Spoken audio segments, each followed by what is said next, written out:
বিসমিল্লাহির রহমানির রহিম। আসসালামু আলাইকুম। জাতীয় বিশ্ববিদ্যালয় কর্তৃক আয়োজিত অনলাইন শিক্ষা কার্যক্রমে প্রিয় শিক্ষার্থী ছাত্রছাত্রীদেরকে স্বাগত জানাচ্ছি। এই করোনা পরিস্থিতিতে জাতীয় বিশ্ববিদ্যালয় কর্তৃক এরকম একটি উদ্যোগ নেওয়ার জন্য তাদেরকে অসংখ্য ধন্যবাদ জানাই এবং এমন একটি কার্যক্রমের সাথে আমি সংযুক্ত হতে পেরে গর্ব অনুভব করছি। আমি এস এম তারিফুল ইসলাম, সহযোগী অধ্যাপক, ঢাকা সিটি কলেজ, হিসাব বিজ্ঞান বিভাগ। আমি বিবিএ তৃতীয় বর্ষের অ্যাডভান্সড অ্যাকাউন্টিং 1 কোর্সটি পাঠদান করব এবং আজ প্রথম লেকচারে আমরা এই বিষয়ের প্রথম অধ্যায়ের আলোচনায় যাব। প্রথম অধ্যায়টি হচ্ছে accounting for stock holders equity, যার সিলেবাসে প্রথম যে টপিকটি আমাদের উল্লেখ আছে সেটি হচ্ছে কর্পোরেট ফর্ম অফ অর্গানাইজেশন, অর্থাৎ এখানে মূলত কর্পোরেশন শব্দটাকেই মিন করা হয়, কর্পোরেশন শব্দটাকে ডিনোট করা হয়। বাইরের দেশে কর্পোরেশন বলতে আমাদের দেশে আমরা যাকে যৌথ মূলধনী কোম্পানি নামে অভিহিত করি সেটিকেই তারা বুঝিয়ে থাকে। আমাদের দেশে প্রেক্ষাপটটি একটু ভিন্নভাবে কর্পোরেশন শব্দটাকে ব্যবহার করা হয়, যা হোক সেটি আমাদের সিলেবাস বহির্ভূত বিষয়, আমি সেটির আলোচনায় যাচ্ছি না। আমাদের দেশে যৌথ মূলধনী কোম্পানি, বাইরের দেশের জন্য তারা এটাকে কর্পোরেশন শব্দটা ব্যবহার করে থাকে। এই যৌথ মূলধনী কোম্পানির মূল বৈশিষ্ট্য কি? তারা তাদের ব্যাপক মূলধনের প্রয়োজন মেটানোর জন্য বাজারে শেয়ার বিলি করে এবং এই শেয়ারের মাধ্যমে মূলধনটা সংগৃহীত হয়। যতগুলি শেয়ার তারা বাজারে বিক্রি করছে তাদের মোট মালিকের সংখ্যাও তত এবং প্রতিজন শেয়ার মালিকের কাছে থাকা শেয়ারের আনুপাতিক হারে তাদের মালিকানাটাও নির্ধারিত হয়। অর্থাৎ প্রত্যেক শেয়ার মালিকের কাছে যতটুকু শেয়ার আছে কোম্পানির নিট সম্পত্তিতে সেই অনুপাতের মালিকও তিনি, এই হিসাবেই তিনি গণ্য হবেন। তো এই যৌথ মূলধনী কোম্পানির শেয়ার মূলধনের উৎস মূলত তিনটি। আমাদের এই যে অধ্যায়টা আমরা পাঠদান করছি, এই অধ্যায়টি IFRS international financial reporting standard 2 এর আলোকে পাঠদান করা হবে, যেখানে এই যৌথ মূলধনী কোম্পানির শেয়ারের বা মূলধনের উৎস হিসাবে তিনটি বিষয়ের স্বীকৃতি দেওয়া হয়েছে। একটি হচ্ছে ক্যাপিটাল স্টক অর্থাৎ শেয়ার ক্যাপিটাল, একটি হচ্ছে অ্যাডিশনাল পেইড ইন ক্যাপিটাল অর্থাৎ অনেক ক্ষেত্রে কোম্পানিগুলা তাদের যে শেয়ার আছে সেই শেয়ার নির্ধারিত মূল্য অপেক্ষা কম বা বেশি মূল্যে বিলি করে থাকে, এই অংশটা। আর তৃতীয় যেটি আছে সেটি হচ্ছে রিটেইন আর্নিংস, অর্থাৎ তারা তাদের অর্জিত মুনাফা সেটি লভ্যাংশ হিসাবে বা সেটি ভোগ না করে যখন তারা এটাকে পুনঃ বিনিয়োগ করে তখন এটিও মূলধনের একটি উৎস হিসাবে গণ্য হয়ে থাকে। কোম্পানি এই যে শেয়ার ইস্যু করছে, এই শেয়ার হচ্ছে মূলত দুই প্রকার। একটি হচ্ছে ইকুইটি শেয়ার, আমরা বাংলায় যেটাকে বলি সাধারণ শেয়ার। দ্বিতীয় যে ধরনটি আছে সেটি হচ্ছে প্রিফার্ড শেয়ার বা অগ্রাধিকার শেয়ার। ইকুইটি শেয়ার হচ্ছে যে ধরনের শেয়ার তার মালিককে বেসিক ওনারশিপ স্ট্যাটাস প্রোভাইড করে, অর্থাৎ এই ইকুইটি শেয়ারের মালিকগণ তাদের এই কোম্পানিতে চূড়ান্ত মালিকানার অধিকার ভোগ করেন। চূড়ান্ত মালিকানার অধিকার বলতে আমরা কি বোঝাচ্ছি? তারা কোম্পানির পরিচালনা অংশগ্রহণ করতে পারেন, তারা কোম্পানির পরিচালনা পর্ষদের নির্বাচনে ভোট দিতে পারেন, কিন্তু যে বিষয়টিতে তাদের অগ্রাধিকার কম সেটি হচ্ছে তাদের কোনো লভ্যাংশের নিশ্চয়তা থাকে না এবং লভ্যাংশ প্রাপ্তির ক্ষেত্রে তাদের অগ্রাধিকার সবার শেষে। পক্ষান্তরে যদি আমরা দেখি অগ্রাধিকার শেয়ার বলতে কি বোঝানো হচ্ছে, অগ্রাধিকার শেয়ার বলতে বোঝানো হচ্ছে যে শেয়ার মালিকগণ কি পাচ্ছেন? লভ্যাংশের নিশ্চয়তা পাচ্ছেন কিন্তু কোম্পানির পরিচালনা পর্ষদে বা পরিচালনা অংশগ্রহণের সুযোগ পাচ্ছেন না, সেই সকল শেয়ারকে আমরা বলছি অগ্রাধিকার শেয়ার। এই শেয়ার কোম্পানি কিভাবে বিলি করে? কোম্পানি শেয়ার বিলি করার ক্ষেত্রে আমরা এটাকে প্রাথমিকভাবে বিলি করার পারপাসে আমরা এটাকে দুইটা ভাগে ভাগ করতে পারি। একটি হচ্ছে প্রাইমারি শেয়ার বা প্রাথমিক শেয়ার, অর্থাৎ একদম শুরুতে যখন কোম্পানি বাজারে শেয়ার বিলি করছে, একদম নতুন শেয়ার যখন বিলি করছেন, সেই নতুন শেয়ার বিলির মাধ্যমগুলি কি কি? সেই নতুন শেয়ার বিলির মাধ্যমগুলি হচ্ছে তাদের আইপিওর মাধ্যমে তারা ইস্যু করতে পারে। আইপিও বলতে আমরা কি বুঝাচ্ছি? আইপিও বলতে আমরা বুঝাচ্ছি ইনিশিয়াল পাবলিক অফারিং বা প্রাথমিক গণপ্রস্তাব, যেখানে কোম্পানি তাদের প্রত্যাশিত শেয়ারগুলোকে বিক্রি করার জন্য সম্ভাব্য বিনিয়োগকারীদের কাছে বিজ্ঞপ্তি জারি করে। প্রত্যেক দিনের বা আমাদের যে সংবাদপত্রগুলো আছে বা অন্যান্য বিভিন্ন রকম যে অনলাইন মাধ্যম আছে, এরকম বিভিন্ন মাধ্যমে তারা তাদের এই শেয়ারগুলি ক্রয়ের জন্য সম্ভাব্য বিনিয়োগকারীদেরকে আহ্বান জানায়। এবং এই সম্ভাব্য বিনিয়োগকারীগণ যখন শেয়ার ক্রয়ের জন্য আবেদন জানায়, তাদের করা আবেদনের বিপরীতে কোম্পানি তাদেরকে সম্ভাব্যভাবে শেয়ারগুলি প্রদান করে। সম্ভাব্য শব্দটি ব্যবহার করছি এই কারণে অনেক বিষয় এখানে চলে আসে, আমরা অত বিস্তারিত আলোচনায় যাব না। আমরা কিছু বিষয় কিন্তু আমাদের উচ্চ মাধ্যমিক শ্রেণীতে শিখে এসেছি, যেখানে আমরা দেখেছি প্রাপ্ত আবেদনের সংখ্যা প্রত্যাশিত আবেদনের চেয়ে বেশি হতে পারে, কম হতে পারে। তো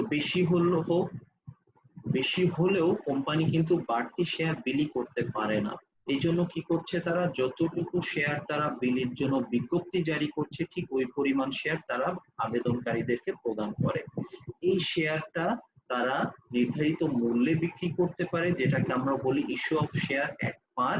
নির্ধারিত মূল্য অপেক্ষা বেশি মূল্যে বিক্রি করতে পারে, অর্থাৎ প্রাপ্তির পরিমাণ শেয়ারের মূল্য অপেক্ষা বেশি, যেটাকে আমরা প্রচলিত পরিভাষায় বলি শেয়ার প্রিমিয়াম। অথবা কখনো কখনো কোম্পানি এই শেয়ারগুলোকে নির্ধারিত মূল্য অপেক্ষা কম মূল্যেও বিলি করতে পারে, যেটিকে আমরা বলি প্রচলিত পরিভাষায় শেয়ার ডিসকাউন্ট। কিন্তু এই যে একটু আগে বললাম যে আইএফআরএস 2 সেখানে শেয়ার প্রিমিয়াম এবং শেয়ার ডিসকাউন্ট শব্দটার ব্যবহার পরিহার করে তারা এখানে paid in capital in excess of par শব্দটাকে ব্যবহার সাজেস্ট করে থাকে। তো যাই হোক, এই শেয়ারগুলা তারা কিভাবে বিলি করে, অর্থাৎ বিনিময়টা কি? বিনিময় চার রকম হতে পারে। বিনিময় চার রকম হতে পারে কি কি? একটা হচ্ছে এই শেয়ার তারা নগদে বিলি করতে পারে, এই শেয়ার তারা বিলি করতে পারে কোনো সম্পত্তির বিনিময়ে, এই শেয়ার তারা বিলি করতে পারে যাদের মাধ্যমে শেয়ার বিলি করছে, যাদেরকে আমরা বাংলায় বলি অবলেখক, আন্ডার রাইটার্স। সেই আন্ডার রাইটার্সদেরকে তাদের প্রাপ্য কমিশন বাবদ নগদ টাকা প্রদান না করে কোম্পানি শেয়ার প্রদান করতে পারে, কোম্পানি তাদের কোনো খরচ বাবদ শেয়ার প্রদান করতে পারে। তো যদি কোম্পানি নগদ অর্থের বিনিময়ে শেয়ার প্রদান করে, তখন অর্থাৎ শেয়ারের বিনিময় হিসাবে তারা নগদ অর্থ পাচ্ছে, তারা ডেবিট করবে ক্যাশ অ্যাকাউন্টকে। যদি তারা কোনো সম্পত্তির বিনিময়ে শেয়ার প্রদান করে, অর্থাৎ ল্যান্ড, বিল্ডিং, প্ল্যান্ট, ইকুইপমেন্ট, এরকম কোনো সম্পত্তির বিনিময়ে তারা যদি শেয়ার ইস্যু করে, তাহলে যে অ্যাসেট, যে পার্টিকুলার অ্যাসেট তারা পাচ্ছে, ওই পার্টিকুলার অ্যাসেটকেই তারা এক্ষেত্রে ডেবিট করবে। যদি কোম্পানি আন্ডাররাইটারদেরকে অর্থাৎ অবলেখকদেরকে কমিশন বাবদ শেয়ার প্রদান করে, তখন তারা ডেবিট করবে আন্ডাররাইটার্স কমিশন হিসাবকে। যদি তারা কোনো খরচ বাবদ শেয়ার প্রদান করে, এই যে উল্লিখিত তিনটি মাধ্যমের বাইরে কোনো খরচ বাবদ যদি কোম্পানি শেয়ার ইস্যু করে, শেয়ার প্রদান করে, সেক্ষেত্রে তারা ডেবিট করবে প্রিলিমিনারি এক্সপেন্সকে। আমরা এই বিষয়টি একটু গুরুত্বের সাথে মনে রাখবো যে যেহেতু কোম্পানি প্রাথমিকভাবে শেয়ার বিলি করছে, তাদের আনুষ্ঠানিক কার্যক্রম এখনো শুরু হয়নি, এই কারণে তারা কোনো প্রাথমিক খরচ, বাংলায়, ইংরেজিতে আমরা বলি প্রিলিমিনারি এক্সপেন্স, এর বাইরে অন্য কোনো খরচকে তারা ডেবিট করতে পারে না। এখন এই যে ডেবিট করার মূল্যটা কি হবে? নগদ অর্থে যদি শেয়ার বিলি করি, যে পরিমাণ নগদ অর্থ পাচ্ছি সেই পরিমাণ নগদ অর্থই ক্যাশ অ্যাকাউন্টে ডেবিট হবে। কোনো অ্যাসেট যদি গ্রহণ করি, তাহলে সেক্ষেত্রে অ্যাসেটের ন্যায্য বাজার মূল্য, ফেয়ার মার্কেট ভ্যালুটা ডেবিট হবে। যদি আমরা আন্ডাররাইটার্স কমিশন বা আদার কোনো এক্সপেন্স বাবদ শেয়ার প্রদান করি, সেক্ষেত্রে ওই নির্ধারিত মূল্য, অর্থাৎ আন্ডাররাইটার্সগণ কমিশন বাবদ যে বিল পেশ করছে, সেই বিলকৃত টাকার পরিমাণ বা অন্যান্য খরচের ক্ষেত্রে যে খরচ আমাদেরকে বিল করা হচ্ছে, সেই বিল করা খরচের পরিমাণ আমাদের প্রিলিমিনারি এক্সপেন্স হিসাবে ডেবিট হবে। এর বিপরীতে ক্রেডিট হবে শেয়ার ক্যাপিটাল। এখন যদি দেখা যায় যে শেয়ার ক্যাপিটাল বাবদ যে পরিমাণ টাকা আমি ক্রেডিট করলাম, তার চেয়ে আমার প্রাপ্তির পরিমাণ বেশি, অর্থাৎ ডেবিট দিকে টাকার পরিমাণ বেশি হয়ে যাচ্ছে, অর্থাৎ ঘাটতি তৈরি হচ্ছে ক্রেডিট দিকে, সেক্ষেত্রে আমরা যেমনটা একটু আগে বলেছি ক্রেডিট করব paid in capital in excess of পারকে। বাট যদি আমরা আমাদের অবস্থানটা উল্টা হয়, অর্থাৎ প্রাপ্তির পরিমাণ শেয়ার মূলধন অপেক্ষা যদি কম হয়, অর্থাৎ ঘাটতিটা তৈরি হচ্ছে ডেবিট পাশে, সেক্ষেত্রে আমরা paid in capital in excess of par অ্যাকাউন্টকে ডেবিট করব। অর্থাৎ যেমনটা আমরা এর আগে করে এসেছি, শেয়ার ডিসকাউন্ট বা শেয়ার প্রিমিয়াম এই শব্দদ্বয়ের পরিবর্তে আমরা একটু আগেই বলেছি যে আইএফআরএস আমাদেরকে সাজেস্ট করে paid in capital in excess of par অ্যাকাউন্টকে প্রয়োজন অনুযায়ী ডেবিট বা ক্রেডিট করা। তো আমরা এখানে একটু উদাহরণের মাধ্যমে বিষয়টা দেখানোর চেষ্টা করেছি। আমরা বলছি যে যদি একটা কোম্পানি, ফর এক্সাম্পল বলছি আমরা টেল কোম্পানি, তারা তাদের 5000 শেয়ারস ইস্যু করছে, যার নির্ধারিত মূল্য ফেস ভ্যালু বা পার ভ্যালু হচ্ছে টাকা 10। নির্ধারিত মূল্যেই তারা শেয়ার গুলাকে বিক্রি করছে, দ্যাট ইজ 5000 শেয়ারের বিনিময়ে তারা পাচ্ছে 5 into 10 times 50,000 টাকা, 50,000 টাকা তারা পাচ্ছে। ফলে তারা কি করছে, cash account debit, common stock credit, টাকা 50,000। যেহেতু কোনো বাড়তি টাকা তারা পাচ্ছে না, এজন্য তারা এখানে কি করছে, তারা এখানে নির্ধারিত মূল্যের টাকাটাকেই cash account debit, common stock credit. আমরা যদিও একটু আগে 4টা বিষয়কে মেনশন করেছি, আমরা বোঝার সুবিধার্থে শুধুমাত্র আপাতত নগদের মধ্যে, ক্যাশের মধ্যে আছি। আমাদের এক্সারসাইজের অংশে গেলে আমরা বাকি অংশ নিয়ে বিষয়গুলোকে ক্লিয়ার করার চেষ্টা করব। যদি শেয়ারগুলোকে নির্ধারিত মূল্য অপেক্ষা বেশি মূল্যে বিক্রি করা হয়, যেমনটা এখানে বলা হচ্ছে যে ওই একই ডেল কোম্পানি তাদের 5000 শেয়ারসকে 10 টাকা যার ফেস ভ্যালু ছিল, সেই শেয়ারগুলোকে তারা 20 টাকা মূল্যে ইস্যু করছে, এমন যদি হয় সেক্ষেত্রে কি হবে, প্রাপ্তির পরিমাণ হচ্ছে ক্যাশ অ্যাকাউন্টে ডেবিট 5000 শেয়ারস ইনটু টাকা 20, 5000 শেয়ারস ইনটু টাকা 20, দ্যাট ইজ তারা পাচ্ছে 1 লাখ টাকা, ক্যাশ অ্যাকাউন্ট ডেবিট হচ্ছে 1 লাখ। কিন্তু শেয়ারের ফেস ভ্যালু কিন্তু সেই টাকা 10 এবং ইনটু 5000, 50,000 টাকা হচ্ছে শেয়ারের ফেস ভ্যালু, সুতরাং কমন স্টকে ক্রেডিট হবে 50,000 টাকায়।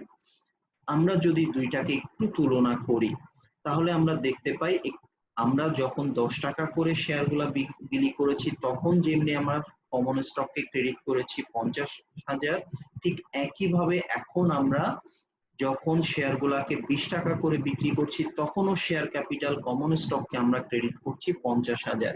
অর্থাৎ টাকা বেশি পাইলেও শেয়ার ক্যাপিটালে নির্ধারিত মূল্যের চেয়ে অতিরিক্ত টাকা বা কম টাকাকে ক্রেডিট করার সুযোগ নাই। তাহলে যেহেতু আমরা বাড়তি টাকা পাচ্ছি, ফলে একটা ঘাটতি তৈরি হচ্ছে আমাদের ক্রেডিট দিকে। এই টাকাটাকে আমরা কি করব, additional paid in capital in excess of par হিসাবে আমরা ক্রেডিট করব। এই সেই অ্যাডিশনাল পেইড ইন ক্যাপিটাল, যেটার কথা একটু আগে আমরা বলেছি যে কোম্পানির তাদের শেয়ার মূলধনের একটি উৎস হচ্ছে এই অ্যাডিশনাল পেইড ইন ক্যাপিটাল।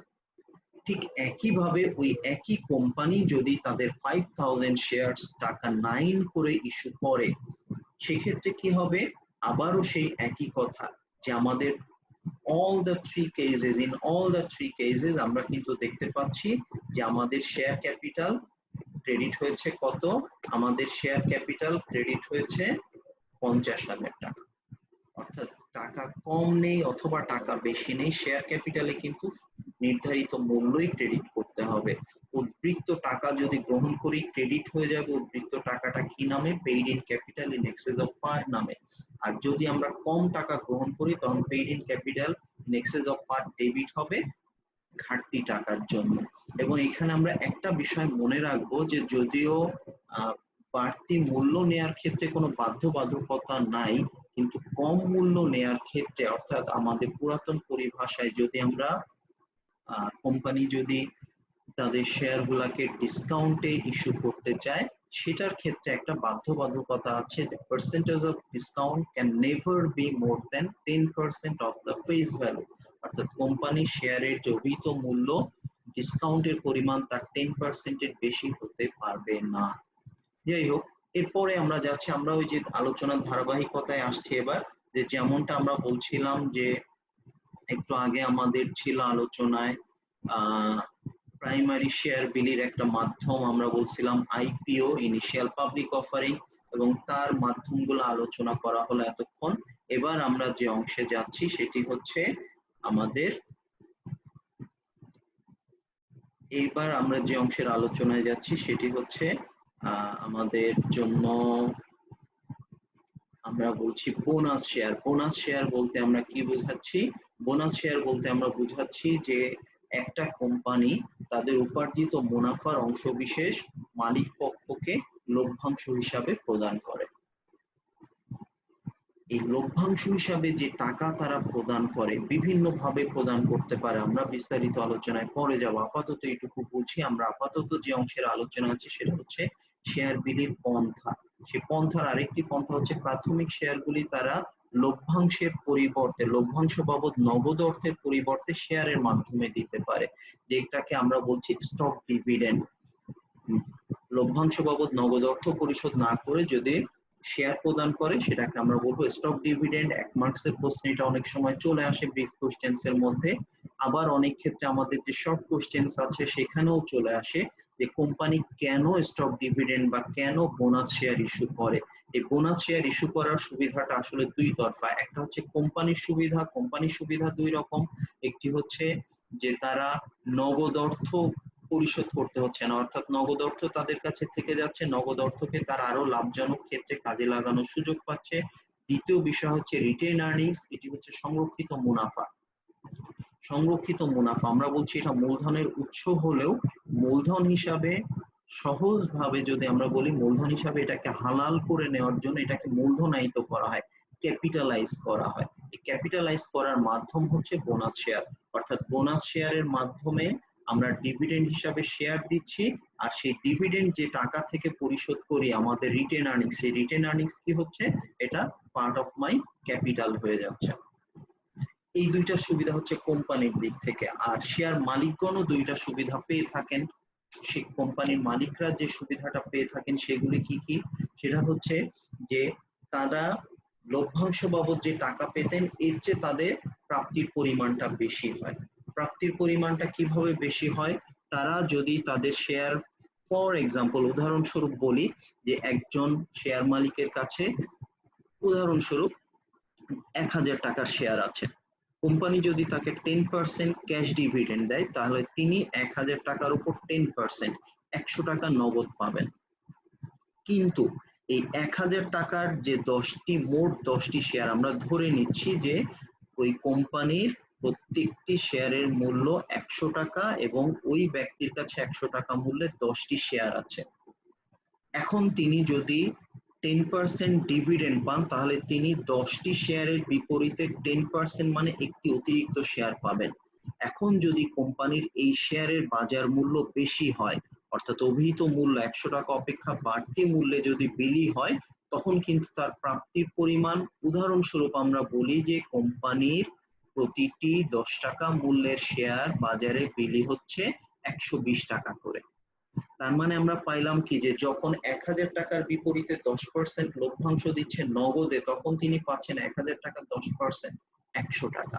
কিন্তু যখন তিনি 10টি শেয়ারের বিপরীতে একটা অতিরিক্ত শেয়ার পাচ্ছেন equal to that particular 10%, but একটা বাড়তি শেয়ার, যে শেয়ারের বর্তমান বাজার মূল্য 120 টাকা, তার মানে নগদ পেলে তিনি পেতেন 100 টাকা, যার বিপরীতে তিনি শেয়ার পাচ্ছেন, সেই শেয়ার বাবদ তিনি যে টাকা পাচ্ছেন সেই শেয়ারের মূল্য হচ্ছে 120 টাকা। তার কিন্তু প্রাপ্তির পরিমাণ বাড়তি হলো। একই সাথে আরেকটা সুবিধা হচ্ছে কি যে যেহেতু সকল মালিককেই তারা লভ্যাংশ হিসাবে শেয়ার দিচ্ছে, ফলে প্রত্যেকের মালিকানার আনুপাতিক অংশ সমান থাকে। আমরা এবার একটু স্টক ডিভিডেন্ডের অ্যাকাউন্টিং ট্রিটমেন্টটাকে বোঝানোর চেষ্টা করছি। এখানে দেখানো হচ্ছে assume that Vine Corporation has outstanding 1000 shares of Tata 100 par value common stock, অর্থাৎ তাদের বাজারে 1000 শেয়ার আছে। বোঝানোর জন্য কম করে আলোচনা করা হয়েছে। 1000 শেয়ার তাদের বাজারে আছে এবং প্রত্যেকটা শেয়ারের মূল্য হচ্ছে 100 টাকা। এই প্রত্যেকটা শেয়ারের যে মূল্য 100 টাকা এবং তাদের সংরক্ষিত মুনাফার পরিমাণ হচ্ছে 50,000 টাকা। এখন তারা 10% ডিভিডেন্ড দিচ্ছে। 10% ডিভিডেন্ড দিচ্ছে। কি ডিভিডেন্ড? 10% দিচ্ছে তারা স্টক ডিভিডেন্ড। এই 10% যে স্টক ডিভিডেন্ড দিচ্ছে, অর্থাৎ ডিভিডেন্ড বাবদ তারা যে শেয়ার প্রদান করবেন, 1000 শেয়ারের উপর 10% মানে 100টা অতিরিক্ত শেয়ার তারা পরিশোধ করছেন। এবং যখন এই 100টা শেয়ার তারা দিচ্ছেন তখন তাদের এই শেয়ারগুলা বাজারে বিক্রি হচ্ছিল কত টাকায়? 130 টাকা করে। এই যে একটু আগে আমরা বলেছি যে শেয়ারের বাজার মূল্য যদি বেশি হয় তাহলে লাভের পরিমাণটা বেশি হয়ে যাবে।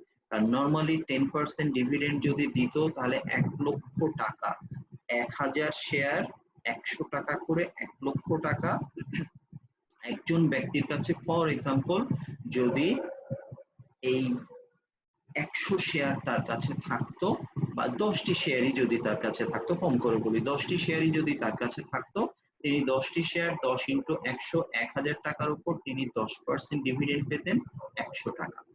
কিন্তু এখন কি হচ্ছে, তিনি 10টা শেয়ারের বিপরীতে 10% মানে একটা শেয়ার বাড়তি পাচ্ছেন। যেখানে পেতেন 100 টাকা সেখানে তিনি 130 টাকা মূল্যের একটা শেয়ার পেয়ে যাচ্ছেন। তার প্রাপ্তির পরিমাণ 30 টাকা বেশি হচ্ছে। যাই হোক, সেটা একটা বিষয়। আমরা এখন আসছি অ্যাকাউন্টিং ট্রিটমেন্টে। অ্যাকাউন্টিং ট্রিটমেন্টে কি হবে দেখা যাক। রিটেইন আর্নিংস বাবদ আসছে 13,000 টাকা। কেন 13,000 টাকা হচ্ছে? 13,000 টাকা হচ্ছে ওই যে 100 শেয়ার অ্যাডিশনাল তারা দিচ্ছে, সে 100 শেয়ার ইন্টু টাকা 130, 100 শেয়ার ইন্টু টাকা 130, এখান থেকে আমরা পাচ্ছি 13,000 টাকা। এখান থেকে আমরা পাচ্ছি কত? 13,000 টাকা রিটেন আর্নিংস থেকে মাইনাস হচ্ছে। রিটেন আর্নিংস থেকে গেল কত? 13,000 টাকা। কমন স্টক ডিভিডেন্ড ডিস্ট্রিবিউটেবল অর্থাৎ শেয়ার বাবদ যে টাকা দিব তার পরিমাণ কত?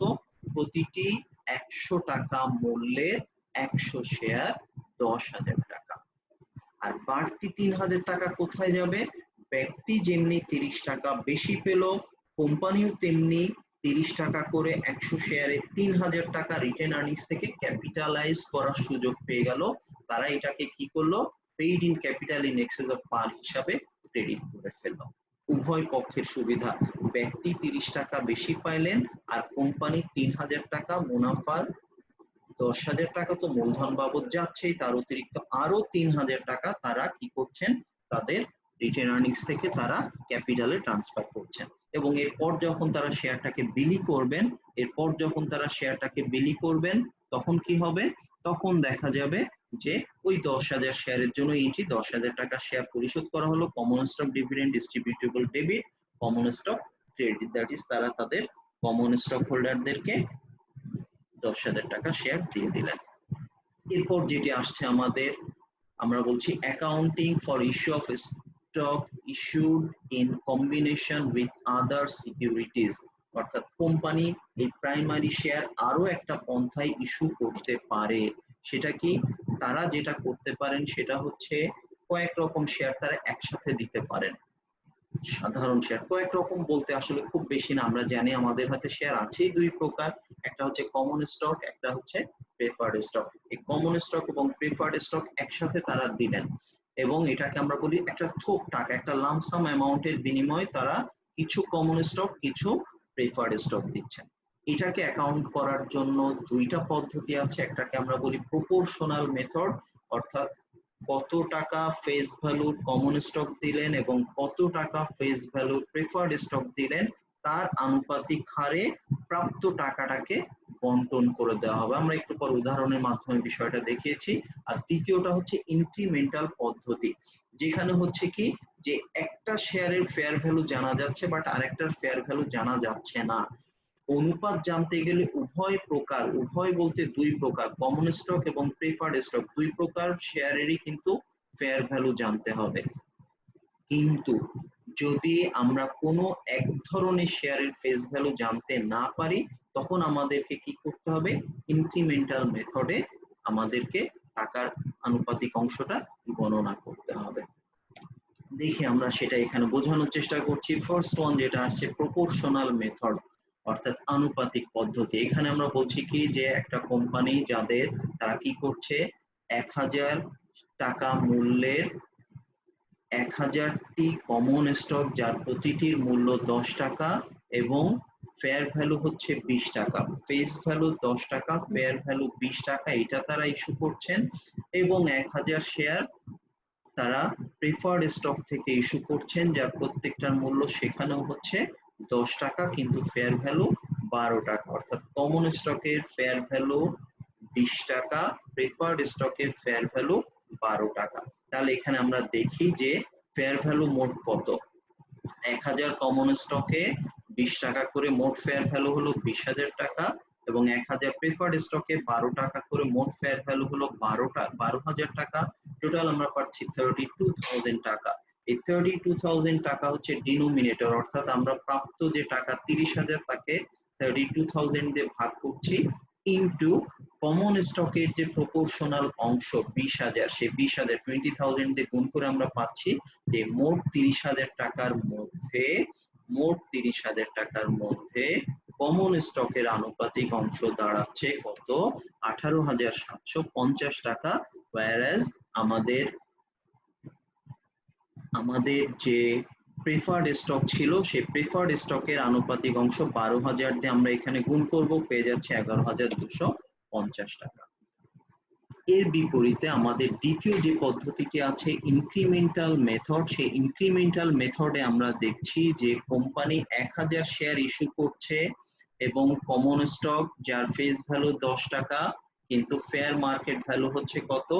20 টাকা করে।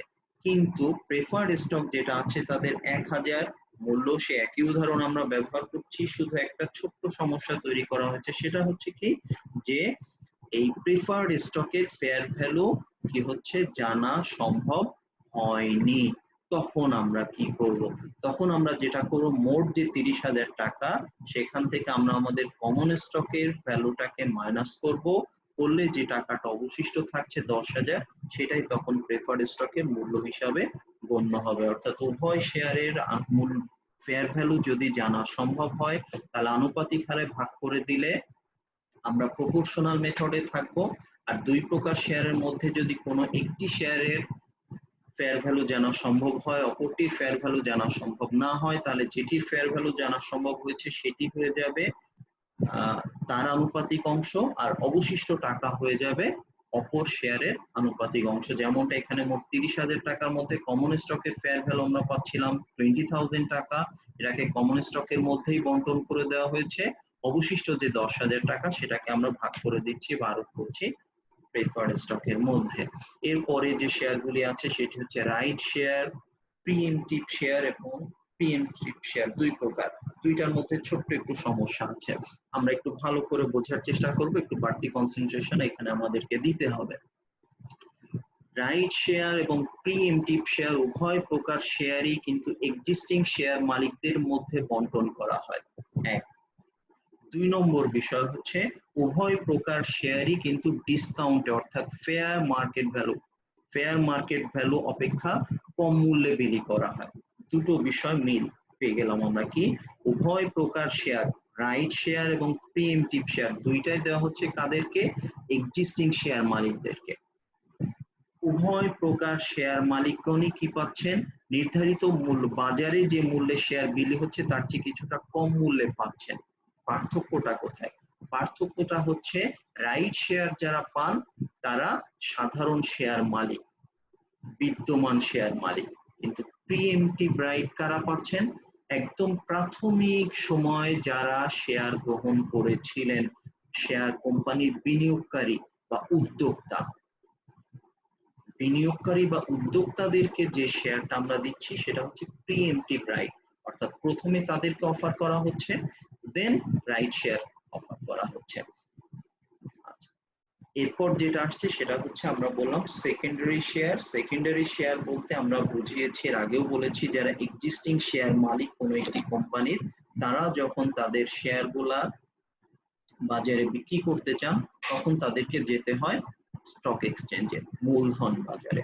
বিদ্যমান শেয়ার তারা কোম্পানির কাছে দিয়ে টাকা ফেরত নিতে পারবেন না, ফলে তাদেরকে কি করতে হবে? তাদেরকে এই টাকাটা ফেরত পেতে গেলে তাদেরকে সেকেন্ডারি মার্কেটে যেতে হবে, মূলধন বাজারে যেতে হবে। আরো কিছু টার্মস আমাদের আছে যেগুলো আমরা এর পরবর্তী অংশের আলোচনায় যাব। যেমন কিছু বিষয় চলে আসছে, একটা হচ্ছে আমাদের সিলেবাসের মধ্যে যে বিষয়গুলো আছে তার ধারাবাহিকতায় আসছে ট্রেজারি স্টক। আসলে ট্রেজারি স্টকটা হচ্ছে কি, কোম্পানি যখন তাদের বিদ্যমান শেয়ার নিজেরাই আবার কিনে নিচ্ছে, অর্থাৎ 100 জন মানুষের কাছে কোম্পানির 50,000 শেয়ার আছে, এখান থেকে কোম্পানি কোনো বিভিন্ন মানুষের কাছ থেকে 5,000 শেয়ার নিজেরা আবার বাই ব্যাক করলো, পুনরায় ক্রয় করে নিল। আমার ইস্যু করা শেয়ার আমি আবার নিয়ে নিচ্ছি, আমার বিক্রি করা জিনিস, বিলি করা জিনিস টাকা দিয়ে আমি আবার ফেরত নিয়ে নিচ্ছি। এটাকে আমরা বলছি ট্রেজারি স্টক। কেন কোম্পানি এই কাজটা করে? এটা করার কারণ হচ্ছে কি, একটা সুবিধা কোম্পানি পাচ্ছে, শেয়ার মালিকরা কিছুটা ট্যাক্স বেনিফিট পাচ্ছে। ট্যাক্স বেনিফিট কিভাবে পায়? আপনি, আপনার কাছ থেকে যদি আপনাকে লভ্যাংশ দেওয়া হয়, ক্যাশ ডিভিডেন্ডকেই আমরা কম্পেয়ার করি, আপনি ক্যাশ ডিভিডেন্ড যা পাচ্ছেন তার উপরে কিন্তু আপনাকে ট্যাক্স দিতে হবে। পক্ষান্তরে আপনার কাছ থেকে যদি কোম্পানি শেয়ার কিনে ফেলে এবং আপনি বাড়তি মূল্য পেলেন, তখন বাড়তি মূল্যের উপরও আপনাকে ট্যাক্স দিতে হবে। কিন্তু পার্থক্যটা কোথায়? পার্থক্য হচ্ছে কি, লভ্যাংশ পেলে আপনার যে হারে ট্যাক্স দিতে হতো বাড়তি শেয়ারের উপর, সেই হারে আপনাকে ট্যাক্স দিতে হচ্ছে না। শেয়ারের কারণে আপনাকে সে বাড়তি ট্যাক্সটা দিতে হচ্ছে না, একটা সুবিধা আপনি পেলেন। দ্বিতীয়টা আমরা বলছি ইনক্রিজ আর্নিং পার শেয়ার, অর্থাৎ আমরা জানি ইপিএস, আর্নিংস পার শেয়ার ক্যালকুলেট করতে গেলে কি করতে হবে? কোম্পানির earning available to common stock holders K equity share দিয়ে ভাগ করতে হবে। আমরা যদি ইকুইটি শেয়ার বাইব্যাক করি তাহলে কি হবে? আউটস্ট্যান্ডিং ইকুইটি শেয়ারের সংখ্যা কমে যাবে, আর আউটস্ট্যান্ডিং ইকুইটি শেয়ারের সংখ্যা যখন কমে যাবে অটোমেটিক্যালি আমাদের ইপিএস এর পরিমাণ কিন্তু আনুপাতিক হারে বেড়ে যাবে। তারপরে আমরা বলছি to provide stock for employee stock compensation, অর্থাৎ অনেক সময় কোম্পানির মালিকের সাথে বিদ্যমান শেয়ার হোল্ডারদের সাথে, অথবা কোম্পানি, বিশেষ করে আমি বলবো বিশেষ করে কোম্পানির কর্মকর্তা কর্মচারীদের সাথে চুক্তি থাকে যে তাদেরকে শেয়ার দেওয়া হবে এই কোম্পানিতে। এই শেয়ার দেওয়ার জন্য তারা নতুন শেয়ার ইস্যু না করে কি করবেন, অনেক সময় তারা করতে পারেন এক্সিস্টিং শেয়ার তারা কিনে নিলেন তাদের কাছ থেকে, এনে এই শেয়ার গুলাই তারা তাদের কর্মচারী, শ্রমিক কর্মচারীদেরকে পরিশোধ করলো বা প্রদান করলো, ইস্যু করলো। এই পরিশোধের বিভিন্ন রকম কারণ থাকতে পারে, তার আলোচনা আমরা আর আপাতত যাচ্ছি না। নেক্সট ওয়ান আসছে হচ্ছে কি, to take over attempt of to reduce the number of stock holders. অনেক ক্ষেত্রে দেখা যায় কি যে বাইরের কোম্পানি অনেক বেশি বেশি পরিমাণ আমাদের শেয়ার কিনে ফেলতে পারে, আমাদের শেয়ার কিনে ফেলার মাধ্যমে তার অধিগ্রহণের একটা চেষ্টা করে। আমরা যখন বুঝতে পারছি যে কেউ আমাদের অনেক বেশি শেয়ার কিনে ফেলছে, আমাদের মালিকানা তাদের হাতে চলে যেতে পারে, তখন আমরা কি করতে পারি? আমরাও আমাদের নিজেদের শেয়ারগুলো বাইব্যাক করতে শুরু করতে পারি। অর্থাৎ আউটস্ট্যান্ডিং শেয়ারের পরিমাণ বাজারে যখন কমে যাবে, তারা কিন্তু ওইখান থেকে অত বেশি শেয়ার গ্রহণের, অত বেশি শেয়ার পুনঃক্রয়ের সুযোগ তারা পাবেন না।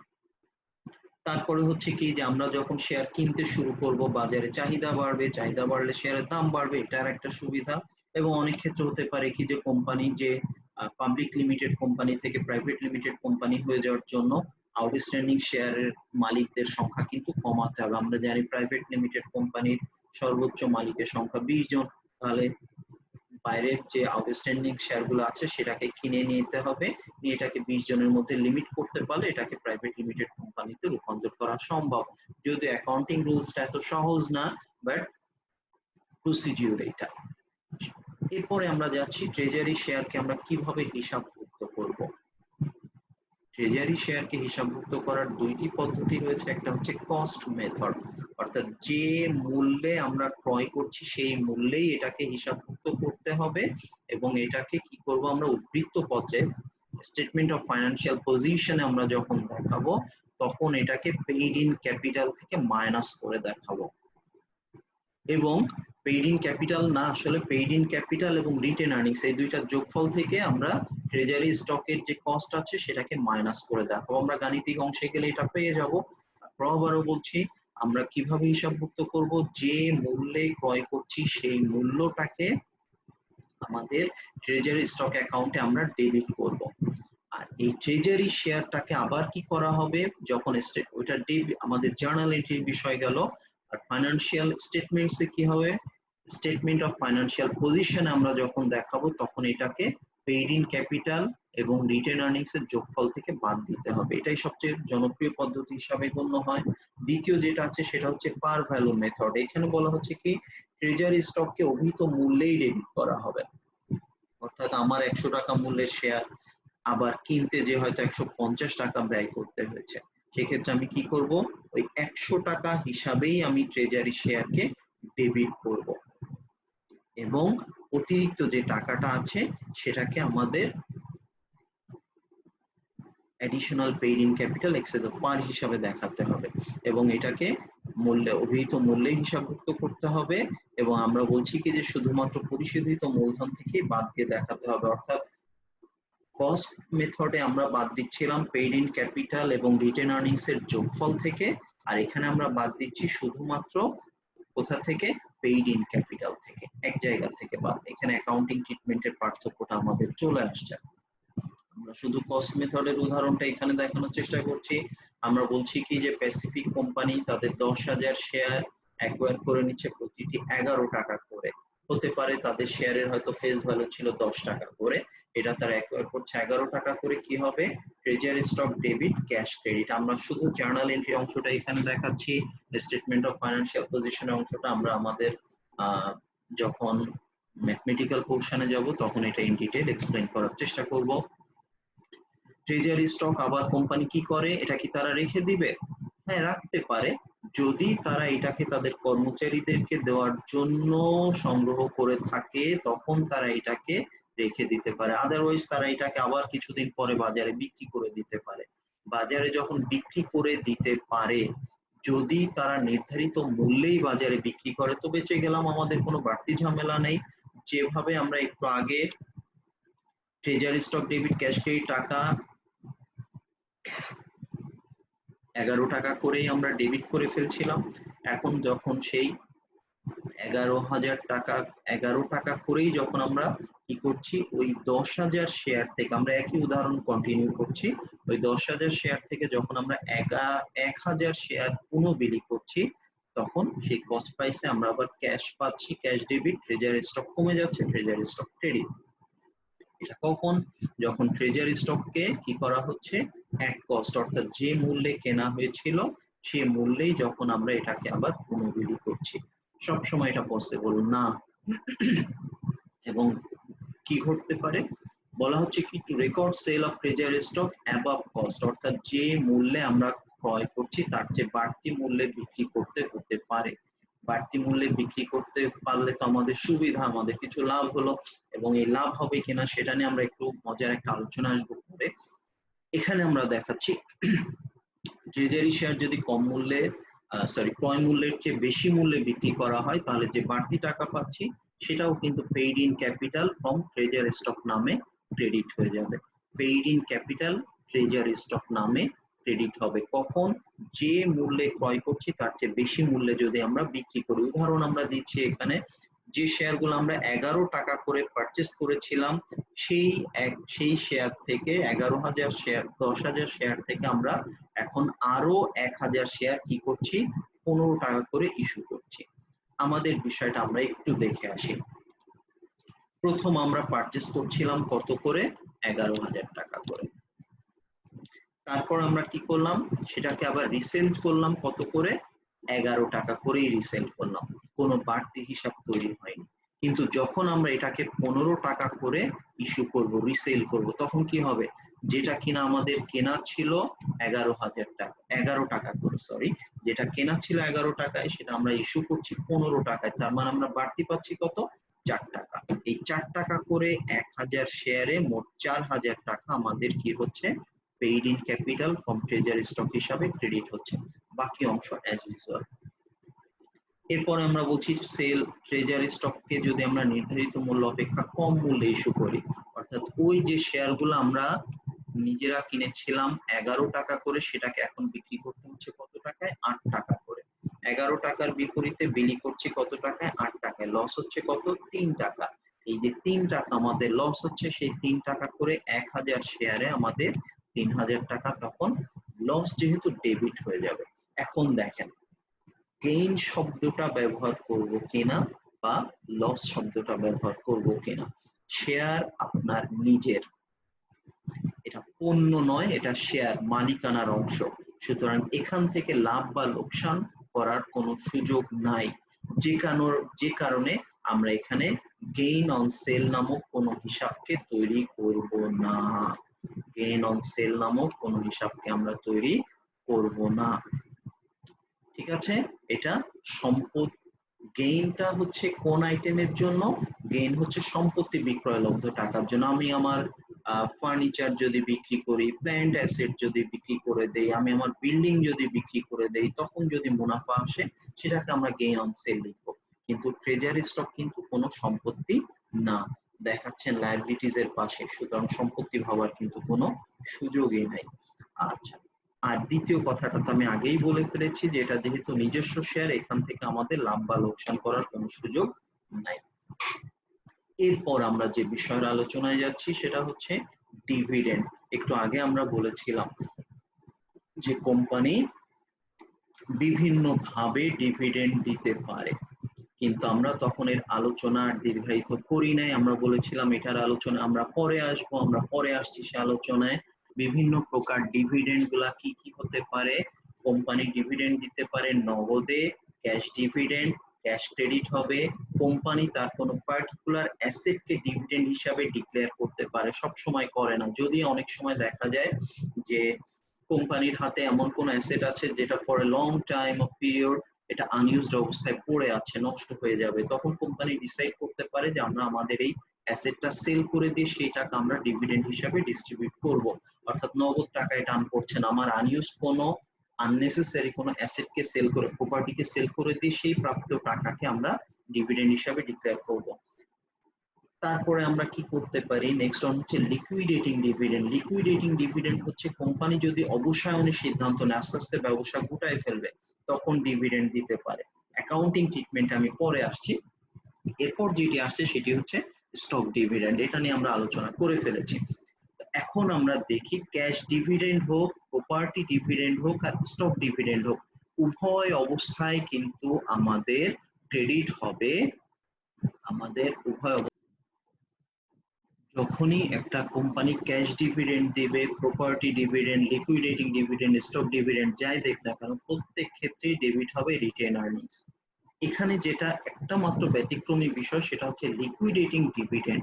এই লিকুইডেটিং ডিভিডেন্ড আসলে আমাদের ম্যাথমেটিক্যাল অংশে খুব কম আসে, বাট বোঝার জন্য একটু স্মরণে রাখা দরকার। লিকুইডেটিং ডিভিডেন্ড যখন কোম্পানি দিবে তখন তারা কি করবে, তারা ডিভিডেন্ড ডিক্লেয়ার করার সময় চেকের সাথে একটা নোট দিয়ে দিবে, একটা চেকের সাথে একটা নোট সংযুক্ত করবে, উল্লেখ করে দিবে যে company is going to wind up, company অবসায়নে যাচ্ছে, গোটায় নিতে যাচ্ছে, এবং তারই অংশ হিসাবে তারা একটু ডিভিডেন্ড দিচ্ছে।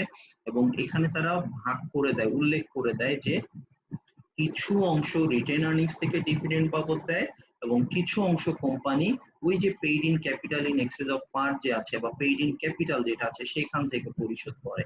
তো যখন পেইড ইন ক্যাপিটাল থেকে টাকা দিবে, স্বাভাবিকভাবে রিটেন আর্নিংস থেকে টাকা দিলে যদি রিটেন আর্নিংস ডেবিট হয়, সার্টেইনলি অবশ্যই যদি কোম্পানি তাদের কমন স্টক থেকে বা পেইড ইন ক্যাপিটাল থেকে ডিভিডেন্ড দেয়, পেইড ইন ক্যাপিটালকে ডেবিট করতে হবে কোন অংশের জন্য। ফর এক্সাম্পল একটা কোম্পানি, আমরা থোক টাকার কথাই বলি, 12 লাখ টাকা তারা ডিভিডেন্ড দিল। এই 12 লাখ টাকা যে ডিভিডেন্ড তারা দিচ্ছে এটার মধ্যে হয়তো তারা নোট আকারে সংযুক্ত করে দিল যে টাকা 9 lakh is from our retained earnings and remainder বা রিমেইনিং টাকা 3 lakh is from paid in capital, বলেই দিল যে 12 লক্ষ টাকার মধ্যে 9 লক্ষ টাকা দিচ্ছি আমরা রিটেন আর্নিংস থেকে, অবশিষ্ট 3 লক্ষ টাকা আমরা দিচ্ছি পেইড ইন ক্যাপিটাল থেকে। তাহলে আমরা কি করব, রিটেন আর্নিংস ডেবিট করব 9 lakh, paid in capital debit করব 3 লাখ, ডিভিডেন্ড পেয়েবল ক্রেডিট হবে 9 প্লাস 3 12 লাখ, এবং এই ডিভিডেন্ড পেয়েবল পরে ডেবিট হয়ে ক্যাশ ক্রেডিট হয়ে যাবে। আর স্টক ডিভিডেন্ড নিয়ে আলোচনা আমরা করেই ফেলেছি। এরপরে আমরা যেটা যাচ্ছি সেটা হচ্ছে স্টক স্প্লিট। স্প্লিট মানে ভাঙা, ছোট করে ফেলা, কেটে কেটে ক্ষুদ্র ক্ষুদ্র অংশে ভাগ করে ফেলা। এখানে স্প্লিটটা কেন আসছে, অনেক সময় দেখা যায় যে কোম্পানির শেয়ারের মূল্য অনেক বেশি, সাধারণ মানুষজন কেনার সুযোগ পায় না, অনেক বেশি মানুষকে শেয়ার ক্রয় সুযোগ দিতে কোম্পানি কি করতে পারে, তাদের অনেক বেশি মূল্যবান শেয়ারের ফেস ভ্যালুকে একটু কমায় ফেলতে পারে। এই যখন ফেস ভ্যালুকে কমায় দিচ্ছে, অর্থাৎ একটু আগে যেমনটা আমরা বলেছি যে প্রতিটা 100 টাকা মূল্যের একজন ব্যক্তির কাছে আছে প্রতিটা 100 টাকা মূল্যের 10টা শেয়ার, এখন তারা কি করলো, এই 100 টাকা মূল্যের শেয়ারের মূল্য কমায় তারা করে দিল 10 টাকা। তাহলে মূল্য যদি কমে 10 টাকা হয় তখন আপনার কাছে থাকা 10টা শেয়ারের সংখ্যা কি হবে, শেয়ারের সংখ্যা হয়ে যাবে 10 গুণ। মূল্য যখন 1/10 10 ভাগের 1 ভাগ হয়ে যাচ্ছে, তখন শেয়ারের সংখ্যা হয়ে যাচ্ছে 10 টাইমস, 10 গুণ। অর্থাৎ 100 টাকা মূল্যের 10টা শেয়ার এখন আপনার হয়ে যাচ্ছে 10 টাকা মূল্যের 100টি শেয়ার। 100 টাকা মূল্যের 10টি শেয়ার হয়ে যাচ্ছে আপনার 10 টাকা মূল্যের 100টি শেয়ার। ফেস ভ্যালু 10 ভাগের 1 ভাগ, শেয়ারের সংখ্যা 10 গুণ।